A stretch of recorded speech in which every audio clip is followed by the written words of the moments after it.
الحمدللہ رب العالمین والصلاة والسلام علی سید الانبیاء والمرسلین وعلی آلہ واصحابہ واہل بیتہ وذریاتہ اجمعین والعاقبۃ للمتقین۔ الحمدللہ گزشتہ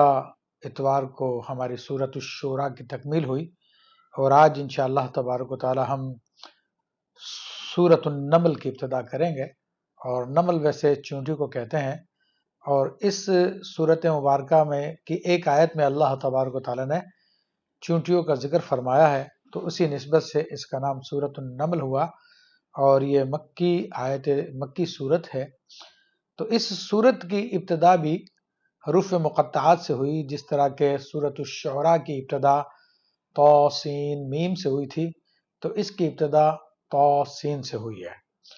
تو انشاءاللہ تبارک و تعالی ہم اس کو تلاوت کرتے ہیں اور اس کے بعد اس کی تفسیر بیان کرتے ہیں۔ اللہ تبارک و تعالی نے ارشاد فرمایا،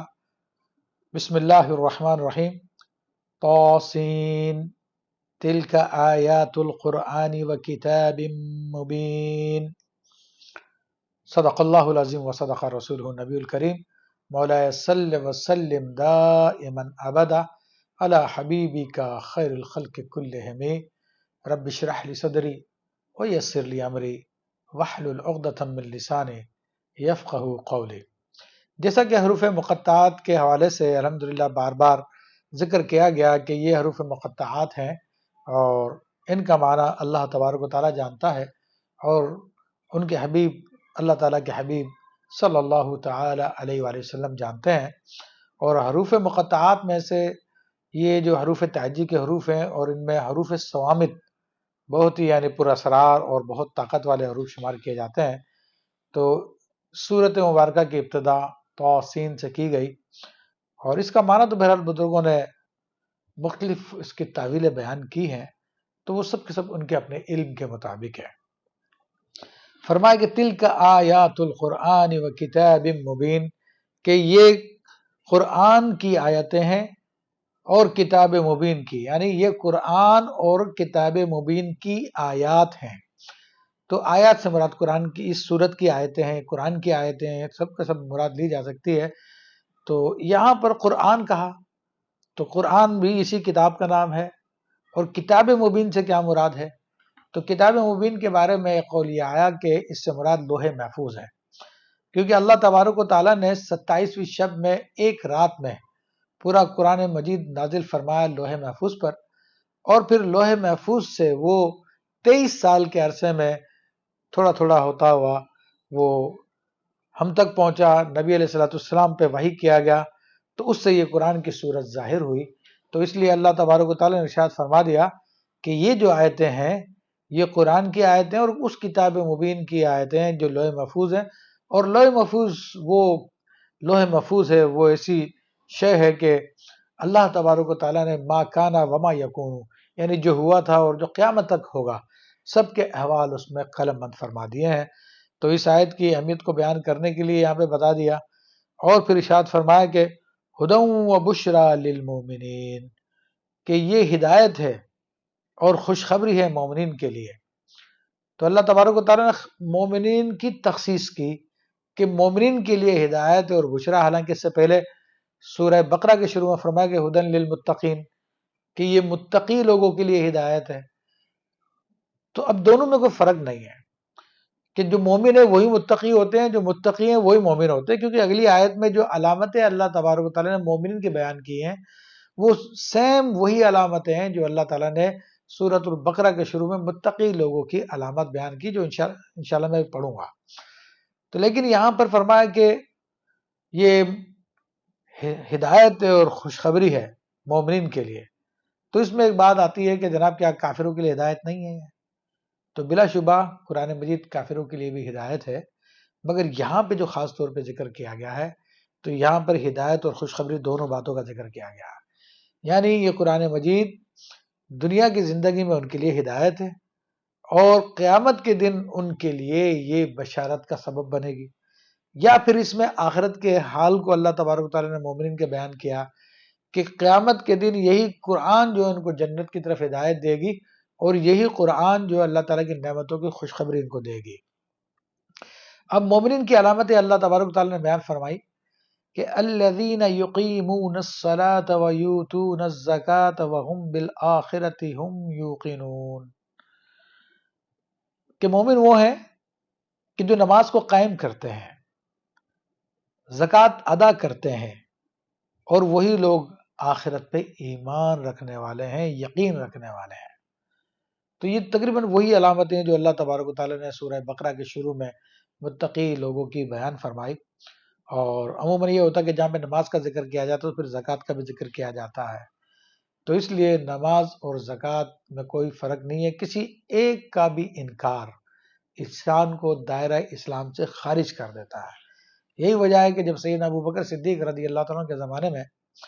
جب مانعین زکوٰۃ نے، یعنی زکوٰۃ کا منع کرنے والے لوگوں نے منع کیا، تو سیدنا ابو بکر صدیق رضی اللہ تعالیٰ عنہ نے فرمایا کہ انہوں نے نماز اور زکوٰۃ میں فرق کیا، میں ان کے خلاف جہاد کروں گا۔ اور پھر تمام صحابہ کرام آپ کی رائے سے متفق ہوئے اور ان مانعین زکوٰۃ کے خلاف پھر جہاد ہوا الحمدللہ رب العالمین۔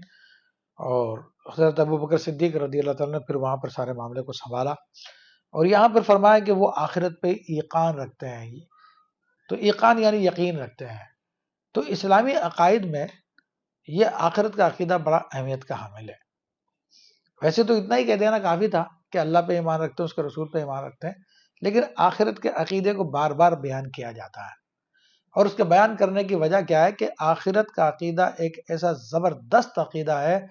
کہ جس کی وجہ سے انسان گناہوں سے بچ جاتا ہے اور نیکیاں کرنے لگ جاتا ہے۔ اس کو ایک مثال سے سمجھ لیجئے کہ آج ہمارے زمانے میں سی سی ٹی وی کیمرہ لگے ہوتے ہیں، اور بڑے بڑے سٹورز ہوتے ہیں، جہاں پہ چلے جائیں آپ تو خاص جگہیں ہوتی ہیں، وہاں پہ سی سی ٹی وی کیمرہ لگے ہوتے ہیں۔ تو ان سی سی ٹی وی کیمراز کی وجہ سے لوگ وہاں پہ چوریاں نہیں کرتے اور کوئی الٹی سیدھی حرکت نہیں کرتے، کہ ان کو پتا ہے کہ اگر ہم نے یہ کیا تو پھر ہم پکڑے جائیں گے، کیونکہ ہمارے سارے کام ریکارڈ ہو رہے ہیں۔ تو اسی طرح آخرت کا عقیدہ بھی انسان کو یہی سوچ دیتا ہے کہ بھئی مرنے کے بعد مجھے تمام اپنے اعمال کا حساب کتاب دینا ہے، اور یہ جتنا کچھ اس دنیا کی زندگی میں کر رہا ہوں لوگوں سے تو چھپ سکتا ہے، مگر اللہ تبارک و تعالیٰ اس کے فرشتوں سے نہیں چھپتا۔ اور اسی لیے قرآن مجید میں اللہ تبارک و تعالیٰ نے اس بات کو بیان فرمایا کہ لوگوں کے اعمال ان پہ پیش کیا جائیں گے، تم یہ کرتے تھے، تم یہ کرتے تھے، باقاعدہ کتابی صورت میں ان کو پیش کیا جائے گا، باقاعدہ جس طرح کہ آج ہم موویز دیکھتے ہیں اس طرح ان کو سب کچھ دکھا دیا جائے گا۔ اور بعض لوگ انکار کریں گے تو ان کے ہاتھ پاؤں پھر گواہی دیں گے، ان کے منہ کو بند کر دیا جائے گا، جیسے کہ سورہ یاسین میں ارشاد فرمایا الیوم نختم علی افواہہم وتکلمنا ایدیہم وارجلہم، کہ آج ہم ان کے منہ پر مہر لگا دیں گے اور ان کے ہاتھ اور ان کے پاؤں ہم سے بات کریں گے، تو وہ گواہی دیں گے۔ تو جب انسان کے دل میں یہ عقیدہ آ جائے کہ اللہ تبارک و تعالیٰ میری ہر حرکت سے باخبر ہے، تو پھر وہ یقیناً گناہوں سے بچے گا اور اپنے آپ کو نیکیوں کی طرف راغب کرے گا۔ تو اس لیے بار بار اس عقیدے کا ذکر کیا جاتا ہے۔ تو اور یہ مادہ پرستی کو ختم کرنے والا عقیدہ ہے۔ اس لیے آپ دیکھیں کہ جو صورتیں مکی ہیں تو عام طور پہ ان کے اندر یہ قیامت کا ذکر، معاد کا ذکر، حشر کا ذکر، ان چیزوں کا بہت ذکر آیا تاکہ لوگ اس سے متعلق جو ہے آگاہ ہو جائے اور اللہ کو مان لیں۔ پھر ارشاد فرمایا کہ ان الذین لا یؤمنون بالآخرۃ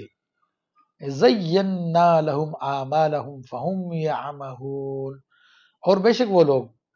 جو ایمان نہیں لاتے آخرت پر، تو ہم نے ان کے لیے ان کے اعمال کو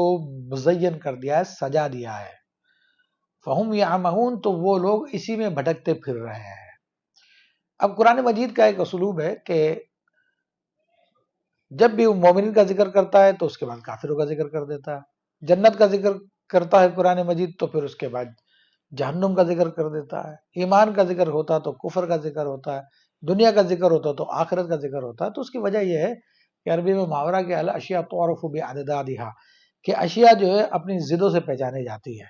تو اس لیے ان کی پہچان کرانے کے لیے مومنوں کے بعد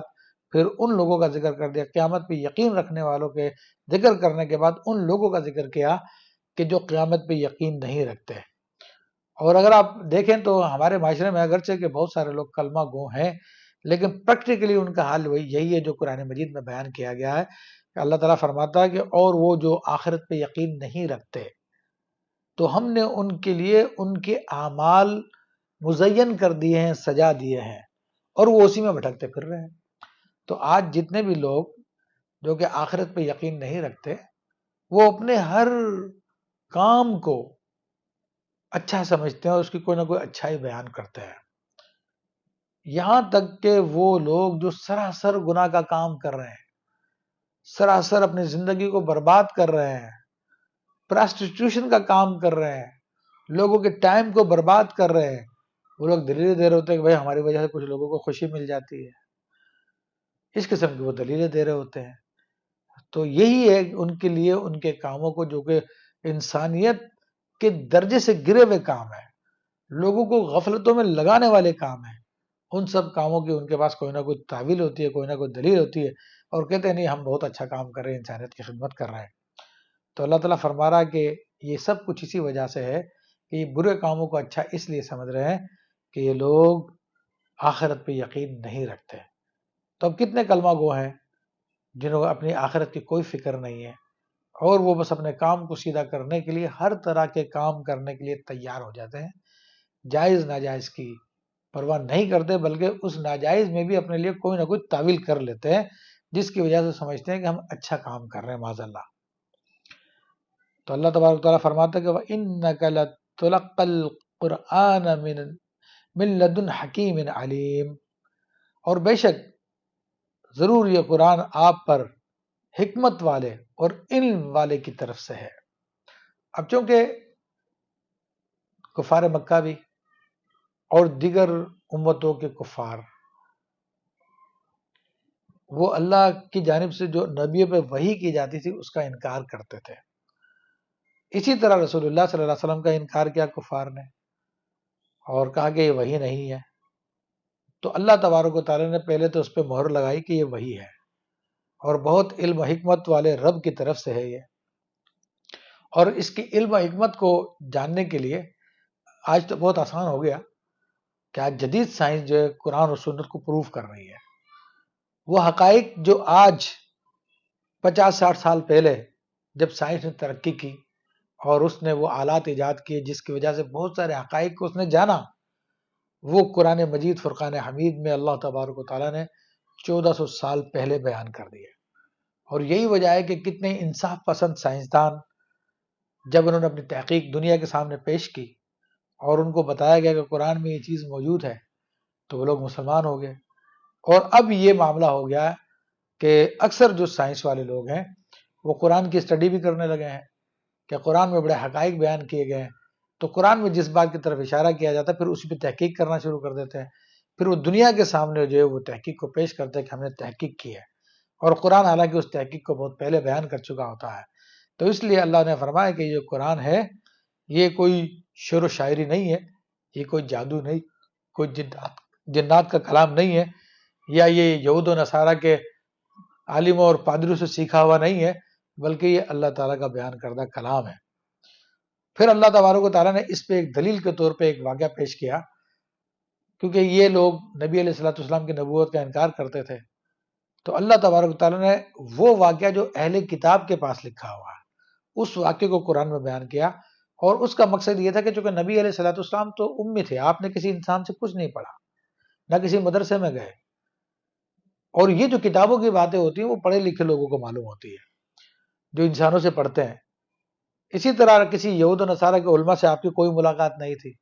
آپ مکہ شریف کے علاقے میں پیدا ہوئے اور چند ایک سفر آپ نے شام کی طرف کیے ہیں، اور اس کے علاوہ آپ کا کوئی بھی ایسے یہودی عیسائیوں سے کوئی معاملہ نہیں رہا کہ ان کی کتابوں کا آپ علم حاصل کرتے۔ تو اب اللہ تبارک و تعالیٰ نے سیدنا موسیٰ علیہ السلام کا ایک واقعہ بیان کیا جس سے کفار کی آنکھیں کھلیں، اہل کتاب کی آنکھیں کھلیں کہ یہ تو ہماری بہت ہی باریک اور گہری باتیں ہیں جو ہمارے علماء کو پتہ ہوتی ہیں، اور یہ نبی امی صلی اللہ تعالیٰ علیہ وسلم بیان کر رہے ہیں، تو ان کو پھر سمجھ میں آ جائے کہ یہ قرآن حق ہے، اللہ کی طرف سے نازل کردہ، کہ اللہ ہی نے ان کو یہ باتیں بتائی ہیں، یہ اللہ کا نازل کردہ ہے۔ تو واقعہ اس طرح سے کہ وَإِذْ قَالَ مُوسَىٰ لِأَهْلِهِ، اور یاد کرو اس وقت کو جب موسیٰ علیہ السلام نے اپنے گھر والوں سے فرمایا انی آنست نارن، انی آنست نارا سآتیکم منها بخبر او آتیکم بشہاب قبس لعلکم تصطلون.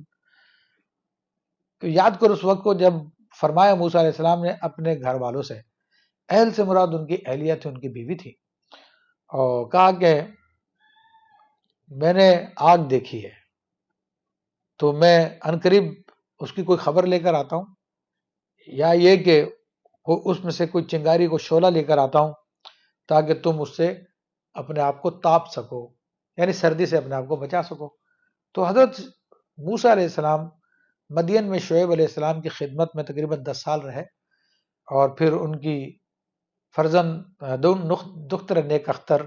حضرت سیدہ صفورہ رضی اللہ تعالیٰ سے ان کی شادی ہوئی. تو وہ ان کو لے کر سفر میں تھے، اور سفر میں آپ راستہ سے ہٹ گئے، اور رات کا ٹائم ہو گیا اور سخت سردی تھی، اور آپ کی بیوی حاملہ بھی تھی. تو ایسے میں حضرت سیدنا موسیٰ علیہ السلام بکریاں چرا رہے تھے، بکریاں ان کے ساتھ تھی، تو اچانک بکریوں نے بھاگنا شروع کر دیا. پھر موسیٰ علیہ السلام نے بکریوں کو جمع کیا، ان کو آواز دی، بکریاں جمع ہوں گی. پھر تھوڑی دیر بعد پھر واپس بکریاں دوڑنے لگی، ادھر ادھر بھاگنے لگی. پھر آپ نے ان کو جمع کیا، پھر تھوڑی دیر بعد پھر بکریاں دوڑنے لگی. تو آپ نے بکریوں کو جمع کیا، اور جب آپ نے کھڑے ہو کے دیکھا تو آپ کو دور ایک روشنی نظر آئی. تو اسی روشنی کی طرف حضرت موسیٰ علیہ السلام اشارہ کر کے کہہ رہے ہیں کہ میں نے آگ دیکھی ہے، جو دور سے آگ لگ رہی تھی. اصل میں یہ آگ نہیں تھی، یہ رب کریم کی تجلی تھی جو ایک درخت پہ ہوئی. تو فرمایا کہ میں نے آگ دیکھی ہے، تو میں ابھی آتا ہوں، اس کے بارے میں معلومات کر کے آتا ہوں یہ کیا ہے، اور یا یہ کہ اس آگ کی کوئی چنگاری لے کے آؤں گا، کوئی شعلہ لے کے آؤں گا تاکہ اس سردی کے موسم کے اندر آپ جو ہے سردی سے بچ سکیں. پھر موسیٰ علیہ السلام اس آگ کی طرف تشریف لے گئے. تو اللہ تعالیٰ اس بات کو بیان فرماتا ہے فَلَمَّا جَاءَهَا نُودِيَ أَن بُورِكَ فِي النَّارِ وَمَنْ حَوْلَهَا. جب اس کے قریب آئے تو انہیں ندا کی گئی کہ اس کو برکت دے دی گئی ہے جو اس آگ میں ہے اور جو اس کے ارد گرد ہے. تو مفسرین فرماتے ہیں کہ آگ میں ہے سے مراد موسیٰ علیہ السلام وہاں پہ پہنچ چکے تھے، تو جو اس کے قریب ہوتا ہے وہ اسی میں شمار کیا جاتا ہے، اور اس کے ارد گرد فرشتے تھے، یہ ارد گرد کی وادی تھی. تو اللہ تبارک و تعالیٰ نے سب کو برکت عطا فرمائی، اور پھر ارشاد فرمایا کہ سبحان اللہ رب العالمین، اور اللہ پاک ہے جو عالمین کا رب ہے. تو یہ آگ سے ساری کی ساری آواز آ رہی ہے. اور اس کے بارے میں مفسرین نے بیان کیا کہ وہاں پر ایک جھاڑ نما درخت تھا جس کے بارے میں کہا جاتا ہے کہ وہ ثنائے مکی تھا. ثنائے مکی کا پودا تھا، اور وہ پھیلا ہوا پودا ہوتا، زیادہ اونچا بھی نہیں ہوتا. تو اس سے یہ روشنی آ رہی تھی، اور موسیٰ علیہ السلام جو کلام سن رہے تھے وہ درخت کے ہر طرف سے آ رہی تھی، اور نور پھیلا ہوا تھا، وہ آگ نہیں تھی. اور آپ دیکھ رہے تھے کہ وہ آگ کی طرح لگ رہا ہے، لیکن وہ درخت اس آگ سے جل بھی نہیں رہا، اور اسی سے آواز آ رہی ہے، اس درخت سے آواز آ رہی ہے، اور بات کی جا رہی ہے. اور بات کی جا رہی ہے یا موسیٰ انہ انا اللہ العزیز الحکیم، اے موسیٰ بے شک میں ہی اللہ زبردست اور حکمت والا ہوں. تو یہاں پہ اللہ تبارک و تعالیٰ نے موسیٰ علیہ السلام کو اپنا تعارف کرایا، اپنا بتایا. یہاں سے آپ پہ نزول وحی کی ابتدا ہوئی، اور سیدنا موسیٰ علیہ السلام یہ ساری کی ساری بات دیکھ رہے ہیں، سن رہے ہیں، اور اللہ تعالیٰ کے کلام کو دیکھ رہے ہیں. پھر چونکہ قرآن کا مقصد پورے پورے قصے بیان کرنا نہیں ہوتے، بلکہ موقع کی مناسبت سے لوگوں کو ہدایت دینی ہوتی ہے، تو اب یہاں پر یہ بریفلی طور پہ اس بات کو بیان کیا گیا. باقی کیا باتیں ہوئیں وہ پھر بعض دیگر جگہوں پہ اس کو بیان کیا گیا ہے. تو ہم بھی اسی انداز میں جس طرح قرآن نے بیان کیا پورا قصہ سنانے کے بجائے اسی انداز میں آپ کے سامنے بیان کرتے ہیں. پھر اللہ تعالیٰ نے ارشاد فرمایا کہ القی عصاک، اے موسیٰ علیہ السلام اپنی عصا کو ڈال دیجئے. تو موسیٰ علیہ السلام کے پاس عصا شریف ہوا کرتا تھا، جس کے بارے میں ایک جگہ پہ پوچھا بھی گیا کہ اے موسیٰ علیہ السلام آپ کے ہاتھ میں کیا ہے؟ تو آپ نے کہا کہ یہ میری عصا ہے، میں اس پہ ٹیک لگاتا ہوں، اور اس کے ذریعے میں جانوروں کو ہانکتا ہوں، اور میرے اس سے بہت سارے کام ہیں. تو یہاں پر ان ساری باتوں کو ذکر نہیں کیا گیا، ڈائریکٹ اللہ تعالیٰ نے فرمایا کہ آپ اپنی عصا کو زمین میں ڈال دیجئے. ابھی اللہ تبارک و تعالیٰ جب کسی کو اپنا نبی بناتا ہے، وہ مقام نبوت فائز فرماتا ہے، تو اس کو اپنی طرف سے نشانیاں بھی دیتا ہے. اور یہ طریقہ کار اللہ تبارک و تعالیٰ کا ہے. اور عام بادشاہوں کے پاس بھی اگر وہ کسی کو اپنا ایلچی بناتے ہیں، کسی کو اپنا خادم بناتے ہیں یا کسی کو اپنا سفیر بناتے ہیں تو پھر اس کے ساتھ کچھ علامتیں دیتے ہیں، تو جس سے وہ دوسری جگہ پہ جاتا تو لوگ پہچان لیتے ہیں کہ ہاں اس کے بعد بادشاہ کی علامتیں ہیں. تو اللہ کے نبیوں کے لیے جو علامت ہوتی ہے وہ معجزات ہوتے ہیں. تو اللہ تبارک و تعالیٰ نے سیدنا موسیٰ علیہ السلام کا معجزہ عطا فرمایا، اور وہی عصا جس سے آپ دن رات کام لیتے تھے، تو اسی عصا کو اللہ تبارک و تعالیٰ نے معجزے میں تبدیل فرما دیا. جب موسیٰ علیہ السلام نے اللہ کے حکم پہ اس عصا کو ڈالا، فَلَمَّا رَآهَا تَهْتَزُّ كَأَنَّهَا جَانٌ، تو جب انہوں نے دیکھا اس کو لہراتے ہوئے، یعنی عصا ڈالا تھا وہ سیدھی لکڑی تھی، لکڑی تو نہیں لہراتی، وہ پوری کی پوری لہرا رہی تھی، تو گویا کہ وہ سانپ ہے، وہ كَأَنَّهَا جان، گویا کہ وہ سانپ ہے. وَلَّا مُدْبِرًا وَلَمْ يُعَقِّبْ، اور پھر موسیٰ علیہ السلام نے پیٹ پھیر لی اور چل دیے اور پیچھے پلٹ کے نہیں دیکھا. تو اللہ تبارک و تعالیٰ نے پھر یہ موسیٰ علیہ السلام کی جو اس وقت ظاہری کیفیت تھی، تو ظاہر سی بات ہے کہ انسان، اللہ تعالیٰ نے انسان کو بشر بنایا، انبیاء بھی بشر ہوئے ظاہری اعتبار سے، تو ان پہ بشریت کے تقاضے ہوتے ہیں، اور بشریت کے تقاضوں میں سے ایک خوف ہوتا ہے جو بشری خوف ہوتا ہے. اور یہ خوف جو ہے ہمیشہ بزدلی کی علامت نہیں ہوتا، بلکہ یہ خوف انسان میں حفاظت کے لیے رکھا گیا ہے. کیونکہ اللہ تبارک و تعالیٰ اگر خوف نہیں رکھتا تو انسان موذی اور ہلاک کر دینے والی چیزوں سے اپنی حفاظت نہ کرتا. اس کو ایک مثال سے سمجھ لیجئے کہ آپ سمجھدار عاقل بالغ ہیں، اگر آپ کے سامنے کوئی اچانک کوئی سانپ نکل کے آ جائے تو آپ بھی بھاگنے لگ جائیں گے، دوڑنے لگ جائیں گے، ادھر ادھر چلیں گے کہ اس کے ضرر سے بچا جا سکے. لیکن ایک چھوٹا دودھ پیتا بچہ جس کو سانپ کے بارے میں نہیں پتا، اس کے سامنے اسی سانپ کو رکھ دیا جائے تو وہ سانپ کو جا کے پکڑنے کی کوشش کرے گا، بلکہ پکڑ کے منہ میں لے جانے کی کوشش کرے گا، کیونکہ وہ سانپ کے مضر اثرات سے واقف نہیں ہے، اس میں خوف ہی نہیں ہے. بچے میں ابھی خوف کی کیفیت پیدا نہیں ہوئی، تو اگر اس میں خوف کی کیفیت پیدا ہوتی تو وہ اپنی حفاظت کرتا، اور وہ بھی ایک سمجھدار آدمی کی طرح جو ہے اپنے آپ کو دور کرنے کی کوشش کرتا. تو یہ فطری خوف ہوتا ہے جو انسانوں میں رکھا گیا ہے اللہ تبارک و تعالیٰ کی طرف سے. تو سیدنا موسیٰ علیہ السلام کو فطری خوف لاحق ہوا، تو آپ پیٹ پھیر کے چل دیے کہ آپ نے دیکھا یہ تو سانپ بن گیا ہے، اور آپ نے پلٹ کے نہیں دیکھا. تو اللہ تبارک و تعالیٰ نے فرمایا کہ یا موسیٰ، اے موسیٰ علیہ السلام، لا تخف، آپ نہ ڈریں، انی لا یخاف لدی المرسلون، اور بے شک میرے یہاں پر رسول نہیں ڈرتے ہیں، یعنی میری بارگاہ میں جب ہوں تو رسول نہیں ڈرتے ہیں. تو یہاں پہ فطری خوف سے اللہ تبارک و تعالیٰ نے انکار نہیں فرمایا، بلکہ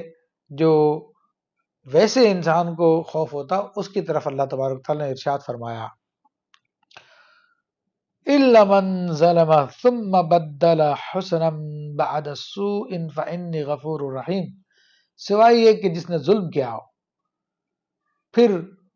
اس کو تبدیل کر دیا ہو نیکی کے ساتھ اس گناہ کے بعد، تو بے شک میں غفور الرحیم ہوں. تو اب یہاں پر موسیٰ علیہ السلام چونکہ ہجرت کا جو سبب بنا تھا، مصر چھوڑنے کا جو سبب بنا تھا، وہ یہ ہوا تھا کہ ایک قبطی کو آپ نے گھونسا مارا تھا، تو اس گھونسے سے وہ مر گیا تھا. حالانکہ موسیٰ علیہ السلام کا کوئی ارادہ اس کو مارنے کا نہیں تھا، اور آپ جانتے بھی ہیں کہ گھونسے سے عام طور پر کوئی مرتا بھی نہیں ہے، لیکن میرا اللہ کا حکم تھا، تو اللہ کے حکم سے وہ مر گیا. اب موسیٰ علیہ السلام پہ الزام آ گیا کہ آپ نے قتل کر دیا ہے، حالانکہ آپ کے قتل کا کوئی ارادہ بھی نہیں تھا. تو پھر موسیٰ علیہ السلام وہاں سے ہجرت کر کے مدین تشریف لے گئے تھے. تو اللہ تبارک و تعالیٰ نے اسی بات کی طرف اشارہ کیا، سوائے کہ جس نے ظلم کیا، یعنی آپ کے ہاتھ سے ایک قبطی مارا گیا تھا، اور لیکن پھر آپ نے اس کو نیکیوں سے بدل دیا، ٹھیک ہے، تو بے شک اللہ غفور الرحیم ہے. اب یہاں پر ایک بات ذہن میں آتی ہے کہ یہ اللہ تبارک و تعالیٰ نے اس کو ظلم قرار دیا، حالانکہ انبیاء کرام علیہ السلام معصوم ہوتے ہیں، اعلان نبوت سے پہلے بھی معصوم ہوتے ہیں، اعلان نبوت کے بعد بھی معصوم ہوتے ہیں. تو یہاں پر اللہ تبارک و تعالیٰ نے اس کی طرف ظلم کی کیوں نسبت کی؟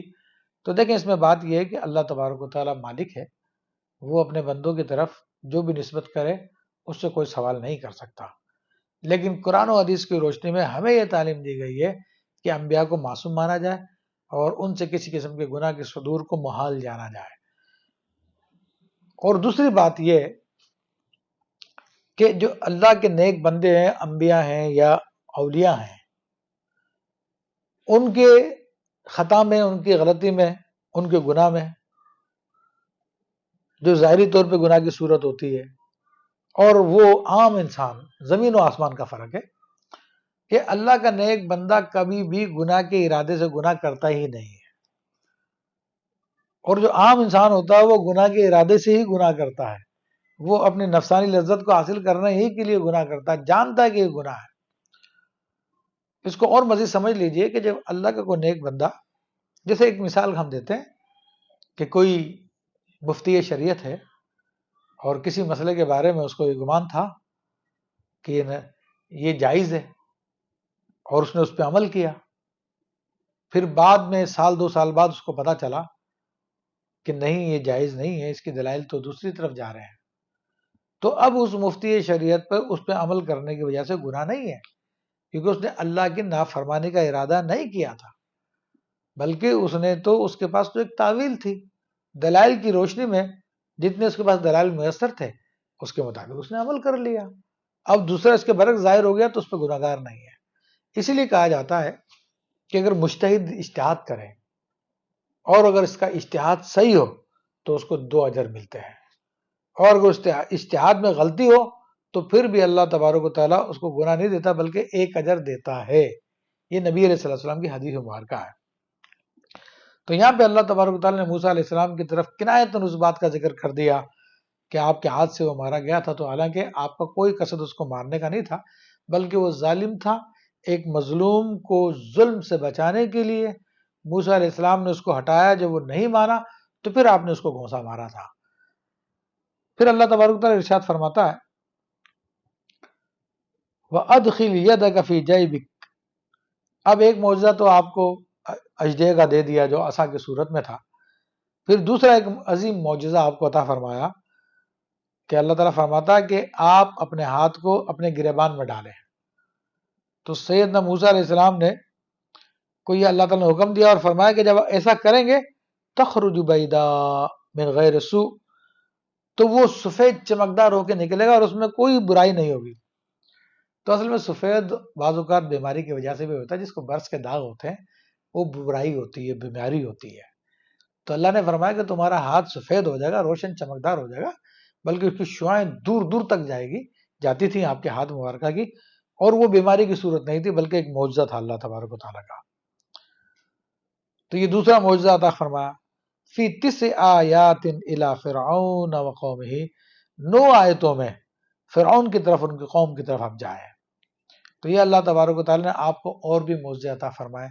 جن کا ہم پہلے کئی مرتبہ ذکر کر چکے ہیں، صرف بتانے کے لیے میں عرض کر دوں کہ موسیٰ علیہ السلام کو جو معجزے عطا ہوئے ان میں آپ کی دعا کرنے کی وجہ سے فرعونیوں پہ قحط طاری ہو گیا، وہ بھوکے مرنے لگے، پھر آپ سے آگے دعا کرائے تو قحط ختم ہو گیا،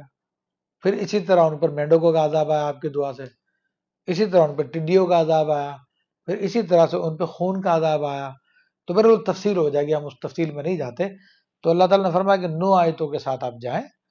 اور فرمایا کہ انہم کانوا قوما فاسقین، اور بے شک وہ فاسق لوگوں کی قوم ہے، وہ نافرمان لوگوں کی قوم ہے، یعنی حق کو جاننے کے باوجود حق کا انکار کرنے والے لوگ ہیں۔ جب یہ نشانیاں لے کے سیدنا موسیٰ علیہ السلام پھر بنی اسرائیل کے پاس آئے، اور بہت کچھ معاملات ہوئے ان کے ساتھ، کچھ ذکر کا پیچھے آ چکا، کچھ سورۃ الشعراء میں موسیٰ علیہ السلام کا واقعہ بیان ہوا جس کے اندر کچھ باتیں میں نے ذکر کی تھی، تو کئی سال آپ کو وہاں پہ گزرے۔ پھر اللہ تبارک تعالیٰ فرماتا ہے فَلَمَّا جَاءَتْهُمْ آیَاتُنَا مُبْصِرَةً قَالُوا هَذَا سِحْرٌ مُبِینٌ، اور جب فرعونیوں کے پاس، فرعون و آل فرعون کے پاس جب ہماری نشانیاں آئیں، آنکھوں کو کھولنے والی، مبصرتن یعنی بصارت کو پیدا کرنے والی، یعنی ایسی کھلی کھلی نشانیاں تھیں جو جادو نہیں ہو سکتی تھی، اللہ کا فضل تھا، وہ اللہ تعالیٰ کا کرم تھا، معجزہ تھا نبی کا جو موسیٰ علیہ السلام کے ذریعے اللہ نے ظاہر کیا۔ تو اللہ تعالیٰ فرما رہا ہے کہ یہ معجزے کھلے کھلے تھے، اس کے باوجود جو روشن کر دینے والے تھے دلوں کو، تو انہوں نے اب کہا کہ یہ تو کھلا ہوا جادو ہے، حالانکہ جادو سے جب